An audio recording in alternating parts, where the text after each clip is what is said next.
فلسطین، یہودی اور خونی چاند۔ دنیا بھر کے یہودی گزشتہ 2000 سال سے چاند گرہنوں کا مطالعہ کرتے چلے آ رہے ہیں۔ یہودیوں میں تصوف کی ایک بہت بڑی تحریک قبالہ 3000 سال سے سرگرم عمل ہے۔ مدتوں ان کے ہاں تصوف کا علم زبانی طور پر منتقل کیا جاتا تھا، مگر چند سو سال پہلے ان کے ہاں تصوف کے لٹریچر نے جنم لیا اور اس سلسلے میں 3 کتابیں باہیر، سفر رازیل، ہمالخ اور زہر لکھی گئیں، اور آج بھی یہ سلسلہ ہی تصوف قبالہ کی رہنما تصانیف مانی جاتی ہیں۔ یہودی علم نجوم سے بالکل دور رہتے ہیں، مگر اسے حرام قرار دیتے ہیں، مگر چاند اور سورج کے گرہنوں کے دوران زمین پر وقوع پذیر ہونے والی تبدیلیوں کا مطالعہ اپنی مقدس کتابوں کی روشنی میں ضرور کرتے ہیں۔ ان کے نزدیک تاریخ میں جب کبھی 4 خونی چاند گرہن ایک ترتیب میں آئے تو بنی اسرائیل پر ایک آفت ضرور ٹوٹی، مگر اس آفت کے بعد ان کی یقینی فتح ضرور ہوتی ہے۔ یہودیوں نے ایسے بڑے واقعات کی ایک تاریخ مرتب کر رکھی ہے۔ اس سارے عمل کو وہ ایلی یعنی اللہ کی نشانیوں میں سے ایک واضح نشانی جانتے ہیں۔ ان چاند گرہنوں کی اہمیت اس وقت ہوتی ہے جب یہ 4 خونی چاند کسی نہ کسی یہودی مذہب کے دن کے آس پاس ظہور پذیر ہوں۔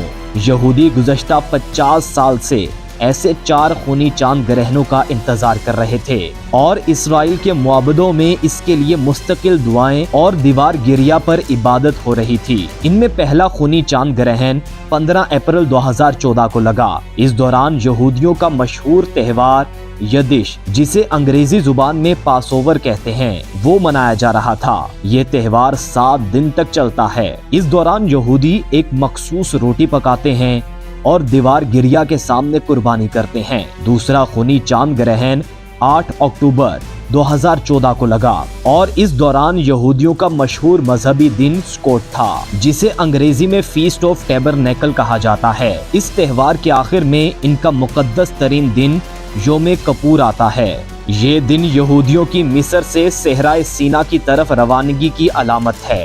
تیسرا خونی چاند 4 اپریل 2015 کو طلوع ہوا، اور یہ بھی یدش کے دنوں میں ہوا، اور چوتھا خونی چاند 28 ستمبر 2018 کو سکوٹ کے دنوں میں لگا۔ ان 4 چاند گرہنوں کے حوالے سے یہودی علماء نے یہ پیش گوئی کی ہے کہ جلد اسرائیل کے لیے کسی ایسی جنگ کا آغاز ہوگا جس میں ابتدائی طور پر انہیں شکست ہوگی اور انہیں ظلم سے دوچار ہونا ہوگا، مگر اس کے آخر میں یہودیوں کو مکمل فتح حاصل ہو جائے گی۔ ان کے اخبارات، رسائل اور میڈیا اس عمل کو ٹریجڈی اینڈ دین ٹرائمف کا ٹائٹل دیتے ہیں، یعنی غم و اندوہ کے بعد کامیابی۔ اسی پس منظر میں دنیا بھر کا یہودی میڈیا اور ان کے زیر اثر مغربی میڈیا عرب ممالک میں آنے والی 2011 کی عرب بہار کو مسلم امہ کی خوفناکی سے تعبیر کرتے ہیں، اور بتاتے تھے کہ عرب ممالک اب پوری دنیا کے لیے ایک خطرہ بن چکے ہیں۔ اس کے ساتھ ساتھ وہ یہ نظریہ بھی پیش کرتے تھے کہ اب امریکہ دنیا میں امن قائم کرنے کے بالکل قابل نہیں رہا، اور اس کی جگہ اسرائیل کو خود آگے بڑھ کر مسلمانوں کی اس عالمی دہشت گردی کو روکنا چاہیے۔ عرب بہار کی بے چینی سے فائدہ اٹھا کر ان ملکوں میں مکمل تباہی کا راستہ ہموار کیا گیا، اور یوں مصر کے مرسی اور لیبیا کے قذافی کو نشان عبرت بنا دیا گیا۔ اپنے ارد گرد مسلم ممالک کی بربادی کے بعد یہودیوں کی اکثریت اس بات پر یقین کرتی ہے کہ اب ان کی عالمی حکومت قائم ہونے کے دن آ گئے ہیں۔ ایسے چاند گرہنوں سے متعلق یہودیوں کی مرتب کردہ تاریخ کے مطابق گزشتہ 500 سالوں کی تاریخ میں پہلی دفعہ خونی چاند گرہن 1492-93 میں لگے تو اسپین میں رہنے والے لاکھوں یہودیوں پر آفت ٹوٹ پڑی۔ اسپین کو ایزابیلا اور فریڈنڈ نے فتح کیا تو وہ قتل کیے گئے، غلام بنا لیے گئے، یا ان سے زبردستی عیسائی مذہب اس شرط پر قبول کروایا گیا کہ ان پر سور کھانا اور ہفتے کے دن کاروبار کرنا لازمی قرار دیا گیا۔ لیکن 1492 میں ہی اسپین کے کولمبس نے ہی امریکہ دریافت کر لیا، اور یہودی اس سرزمین کو اپنے لیے ایلی یعنی اللہ کی طرف سے ایک تحفہ اور آئندہ غلبے کا ذریعہ قرار دینے لگے۔ یہودی وہاں جا کر آباد ہو گئے، اور آج وہ اس کی سیاست، معیشت اور میڈیا پر مکمل طور پر قابض ہیں۔ دوسری دفعہ ایسے 4 خونی چاند گرہن 1949 اور 50 میں ظہور پذیر ہوئے۔ اسرائیل وجود میں آ چکا تھا اور ڈیوڈ بن گوریان کی حکومت بن چکی تھی۔ اس حکومت کے خلاف 7 عرب ممالک کی افواج متحد ہو کر حملہ آور ہوئیں۔ اسرائیل کے پاس صرف 1 ٹینک تھا، لیکن قوم پرست عربوں کے پاس 200 ٹینک تھے۔ اسرائیلی آج بھی یہ سمجھتے ہیں کہ ایلی نے انہیں قوم پرست روس نواز عربوں پر فتح عطا کی۔ تیسری دفعہ یہ 4 خونی چاند 1967-68 میں طلوع ہوئے۔ اس دوران مشہور عرب اسرائیل مارکا برپا ہوا تھا۔ ایک جانب قوم پرست اور کمیونسٹ نواز عرب تھے جنہیں روس کی پشت پناہی حاصل تھی۔ اسرائیل کی آبادی 8 لاکھ تھی اور عرب 5 کروڑ۔ 4 ملک مصر، شام، لبنان اور اردن نے حملہ کیا۔ روس نے $2 ارب کا اسلحہ بھی فراہم کیا۔ یہ وہ جنگ تھی جس میں مصر کے سیکولر حکمران جمال عبد الناصر نے تقریر کرتے ہوئے کہا تھا، اے فرعون کے بیٹو، آج تمہارا موسیٰ کے بیٹوں سے مقابلہ ہے، اپنی تاریخی شکست کا بدلہ چکا لو۔ ان نام نہاد مسلمان اور قوم پرست سیکولرز نے دراصل اللہ کے دشمن کا نام لے کر اللہ کی غیرت کو للکارا تھا۔ دوسری جانب امریکہ اسرائیل کی مدد کو آیا اور 2000 سال بعد یروشلم کا مقدس شہر یہودیوں کے قبضے میں چلا گیا۔ غزہ پر اسرائیلی بمباری گزشتہ 10 سال سے وقفے سے جاری ہے اور حماس کا حملہ اس کا رد عمل ہے، مگر اسرائیلی اس حملے کو اپنے عزائم کی تکمیل کا زینہ سمجھتے ہیں۔ جن عظیم دانشوروں کو یہ غلط فہمی ہے کہ اسرائیل دنیا میں موجود قومی ریاستوں کی طرح کی ایک عام سی ریاست ہے جس کی متعین حدود ہیں، اقتدار اعلیٰ ہے اور وہاں ایک جمہوری حکومت ہے، تو انہیں اس خوش فہمی کو دل سے نکال دینا چاہیے۔ یہودی وہاں کیوں ہیں؟ 1896 میں جب صہیونیت کی داغ بیل ڈالتے ہوئے مشہور زمانہ پروٹوکولز لکھے گئے تو وہ تاج برطانیہ جو یہودی سودی سرمایہ کا مقروض تھا، اس نے دنیا بھر میں بکھرے ہوئے یہودیوں کو ایک قوم تصور کرتے ہوئے بیلفور ڈکلیریشن 1916 میں جاری کیا، جس کے تحت انہیں فلسطین میں آباد کرنا تھا۔ سوال یہ پیدا ہوتا ہے کہ کیا یہودیوں کو پوری دنیا میں کوئی جائے پناہ میسر نہ تھی؟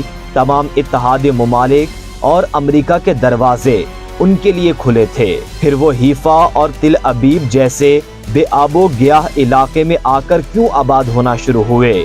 جنگ عظیم دوئم کے بعد تو یورپ میں بھی ان کا غلبہ ہو چکا تھا، ان کے خلاف گفتگو کرنا بھی قابل سزا جرم بن چکا تھا۔ پھر وہ یورپ کے جنت نظیر اور پرامن ممالک کو چھوڑ کر ایک ایسے ملک میں کیوں آباد ہو گئے جہاں انہیں چاروں جانب سے دشمنوں کا سامنا تھا؟ اس کا جواب صرف اور صرف ایک ہے کہ یہودی وہاں آخری عالمی جنگ لڑنے کے لیے اکٹھے ہوئے ہیں، ایک ایسی جنگ جس کے نتیجے میں ان کے مذہبی ربائیوں کا دعویٰ ہے کہ انہیں فتح نصیب ہوگی اور یروشلم کے تخت پر حضرت داؤد اور حضرت سلیمان کی طرح کی ایک عالمی یہودی حکومت قائم ہو جائے گی جسے وہ rolling state of the world کہتے ہیں۔ ان کے نزدیک یہ جنگ صرف اور صرف مسلمانوں کے ساتھ ہی ہونا ہے۔ گزشتہ 15 سالوں سے یہودی مفکرین، مذہبی رہنما، یہاں تک کہ ان کے اہل تصوف بار بار یہ تحریر کر رہے ہیں کہ 2014 اور 2015 اور 2018 میں لگنے والے 4 مکمل چاند گرہن اس وقت کی نشاندہی کر چکے ہیں کہ دنیا کی طاقت کا مرکز اب امریکہ سے اسرائیل منتقل ہو جائے گا۔ یہودی فتح کی بشارتیں سناتے ہیں، مگر اسی جنگ کے بارے میں سید الانبیاء حضرت محمد صلی اللہ علیہ وآلہ وسلم نے مسلمانوں کو فتح کی بشارت دی ہے۔ آپ نے فرمایا، قیامت اس وقت تک نہیں آئے گی جب تک مسلمان یہودیوں سے جنگ نہ کر لیں۔ اس لڑائی میں مسلمان یہودیوں کو قتل کر دیں گے، یہاں تک کہ یہودی درخت اور پتھر کے پیچھے بھی چھپ جائیں گے، تو پتھر اور درخت یوں کہے گا، اے مسلمان، اللہ کے بندے ادھر آ، میرے پیچھے یہودی چھپا بیٹھا ہے، اس کو مار ڈال۔ مگر غرگت کا درخت ایسا نہیں کہے گا، کیونکہ وہ یہودیوں کا درخت ہے۔